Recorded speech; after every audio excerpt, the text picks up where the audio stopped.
안녕하세요, 부천나입니다. 오늘 여러분들과 함께 알아볼 내용은 재건축 초과이익 환수제가 지금 개정이 된다고 하죠. 그래서 이 개정됨에 따라 어떤 게 변하는지, 그래서 이게 변함에 따라 우리는 어디를 봐야 되는지도 한번 살펴보도록 할게요. 그래서 영상 보시기 전에 좋아요랑 구독 한번 부탁드릴게요. 현재 뉴스기사 나오는 거 보면 1억까지는 부담금 면제다라고 그러고, 부담금을 깎아줘도 반응이 싸늘하다고 하네요. 그 다음 평균 절반 정도로 낮춰준다고 하는데, 어떻게 하면 이렇게 절반으로 낮춰주는지 한번 살펴보도록 할게요. 재건축 부담금 합리화 방안 발표라고 해서 9월 29일에 발표를 했습니다. 그래서 한주택자 장기 보유자는 최대 50% 감면하고 그 다음 부과 구간이랑 면제 금액을 현실화했다고 하는데, 현재 이 제도 같은 경우는 2006년에 도입된 이후에 두 차례가 유예가 된 거죠. 어떻게 보면 2018년 1월 1일부터 새로 시행되기 시작했는데, 이게 옛날에 만든 법이다 보니까 불합리한 수준의 부담금이 산정이 됐고, 그 다음 이런 불합리한 부담금에 의해서 재건축 지연, 보류 등의 원인이 되고 양질의 주택을 공급하는데 위축이 된다는 의견이 많았었죠. 그럼 우리가 이거를 먼저 살펴보기 전에 기존의 재건축 부담금 제도는 어떻게 되어 있는지 간단하게 한번 살펴보면, 왼쪽에 보이시는 게 재건축 부담금 산정표인데, 간단하게 설명드릴게요. 우선 초과이익이라고 하는 거는 준공일 기준의 공시 가격에서 빼기 개시 시점의 공시 가격, 그 다음 정상주택 가격의 상승분도 빼고 그 다음 개발비를 뺀 금액이 초과이익이 됩니다.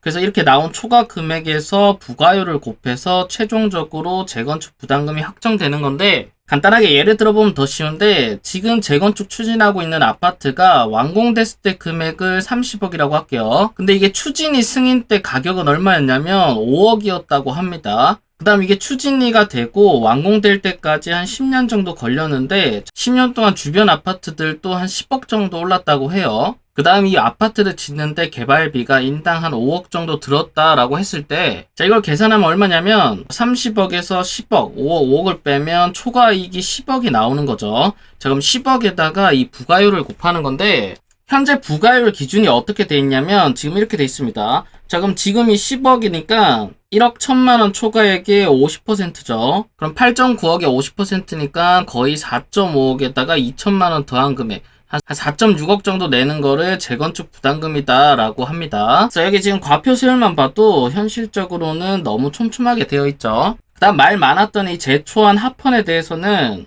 2019년 12월 27일에 헌법재판소에서 위헌이 아니라 합헌이라고 결정을 내렸다라고 합니다. 그래서 이거는 이미 결정 난 거기 때문에 바꿀 수는 없고, 그 대신 이 여파로 어떤 현상들이 발생하냐면, 아까 보신 것처럼 이렇게 부담금을 내다 보니까 부담금을 내기 싫다 이거죠. 그래서 차라리 1대1 재건축을 하는 사례들도 나왔습니다. 대표적인 예가 레미안 첼리투스고, 현재 여기 보이시는 레미안 첼리투스 아파트는 1대1 재건축을 한 대표적인 단지인데, 위치는 용산구 이촌동에 위치하고 있습니다. 그래서 여기는 로드뷰로만 봐도 그 위용이 어마어마하죠. 지금 여기처럼 엄청나게 고급화해서 만들었는데, 여기는 대표적인 성공 사례입니다. 현재 여기 실거래가가 얼마냐면 2015년에 평균 가격은 대략 20억이었는데 최근 거래 금액은 51억까지 거래가 됐고, 현재 나오고 있는 매물은 저층 기준으로 한 41억까지 나오고 있네요. 근데 어쨌든 여기는 상당히 성공한 단지고, 그래서 어쨌든 이런 성공 사례가 있기 때문에 이제 1대1 재건축도 고려하는 거죠. 근데 전부 다 1대1로 가게 되면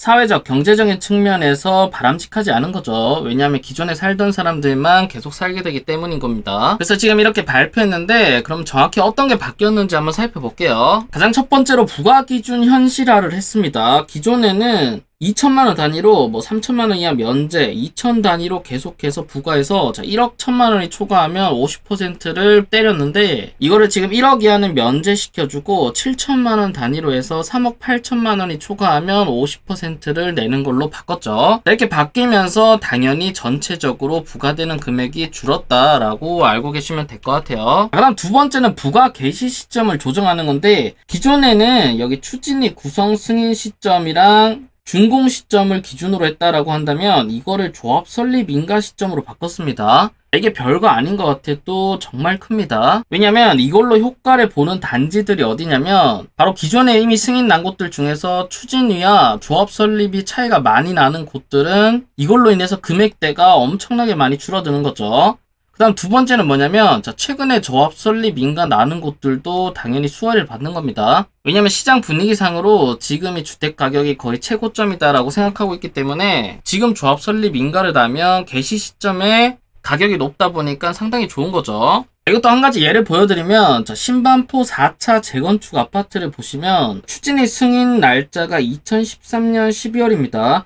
조합 설립 인가 날짜가 2019년이죠. 여기 단지 같은 경우는 얼마나 세이브가 되냐면 2013년 12월쯤에 여기 신반포 4차 가격 같은 경우는 9억 정도 됐습니다. 여기 보시면 9억 정도 되는데 이게 2019년으로 올라오게 되면 이 가격이 거의 20억 정도 됩니다. 즉 한마디로 아까 계산식에서 뭐였죠? 준공되는 가격에서 개시 시점을 뺀다고 했잖아요. 근데 이 개시 시점이 기존에는 8억이었는데 이게 20억으로 바뀌면 이걸로 이미 12억을 세이브한 겁니다. 지금 보신 것처럼 이렇게 차이가 나는 단지들은 어마어마하게 세이브가 되는 거죠. 그래서 현재 지금 이걸로 인해서 웃고 있는 재건축 단지들이 많을 겁니다. 그 다음 세 번째는 공공기업 감면 인센티브인데 기존에 공공임대나 공공분양을 넣으면 용적률 상향 혜택을 받을 수 있었으나 나중에 가격에 포함돼서 재초안이 많이 나왔던 거죠. 근데 이거를 부담금 산정 시 초과 이익에서 제외하는 인센티브를 부여한다고 합니다. 그래서 이거는 상당히 잘하는 것 같고, 그 다음 네 번째는 실수요자를 배려하는 건데, 자, 이것도 괜찮은 정책입니다. 이것도 당연한 거죠? 나는 투기도 하지 않고 그냥 내가 사는 주택에 살았는데 나중에 재건축되니까 돈이 없어서 쫓겨나는 거는 아니란 거죠. 그래서 한 세대 한 주택자는 준공 시점으로 역산해서 10년 이상이면 최대 50%까지 감면을 해준다고 합니다. 즉 아까 부과율에서 다시 곱하기 50%까지 해준다는 거죠. 그 다음 고령자는 담보 제공 조건을 전제로 상속, 증여, 양도 등의 해당 주택 처분 시점까지 납부를 유예할 수 있도록 개선해준다고 합니다. 그러면 이렇게 정책을 바꾸면 어떻게 변하는지를 한번 보시면 가장 먼저 부과 기준이랑 개시 시점을 개시하는 순간 거의 반 정도가 사라집니다. 기존에는 84곳을 부과했는데 46곳으로 줄어들고 그 다음 1000만원 이하로 내는 단지들이 30곳에서 60곳까지 늘어나는 거죠. 그 다음 1억 이상 내는 단지들이 기존에는 19곳이었는데 5곳으로 줄어듭니다. 어쨌든 지금 발표된 정책은 상당히 줄여주는 역할을 하는 거죠. 한 세대 한 주택자 같은 경우는 기존에 1억 원이었다면 이게 기준이 바뀌면서 3천만 원으로 바뀌고 다음 장기 보유했기 때문에 50%까지 바뀌면 1,500만 원만 낸다. 한마디로 8,500만 원이 세이브 되는 겁니다. 자, 그럼 종합해서 한번 결론을 말씀드리면 지금 이 법이 시행이 되면 첫 번째로 전체적으로 세금이 줄어듭니다.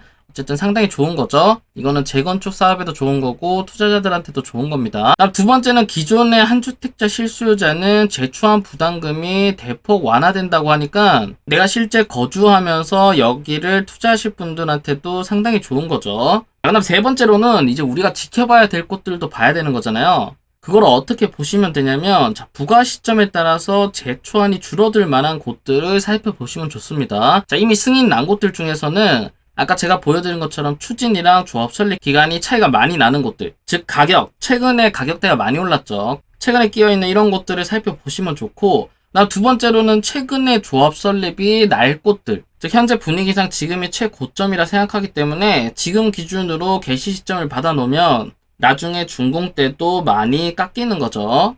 그래서 이런 곳들을 여러분들이 집중적으로 찾아보시면 좋을 것 같습니다. 그래서 어쨌든 지금 이 법안은 재건축을 조금 활성화하고 세금도 줄여주고 여러가지로 나쁘지 않은 법안인 것 같습니다. 그래서 여기 해당하시는 분들은 이 내용을 한번 참고해보시면 좋을 것 같아요. 자, 그래서 오늘 영상 여기서 마치고요. 오늘 영상이 도움되셨다면 좋아요랑 구독, 알림 설정까지 부탁드릴게요. 감사합니다.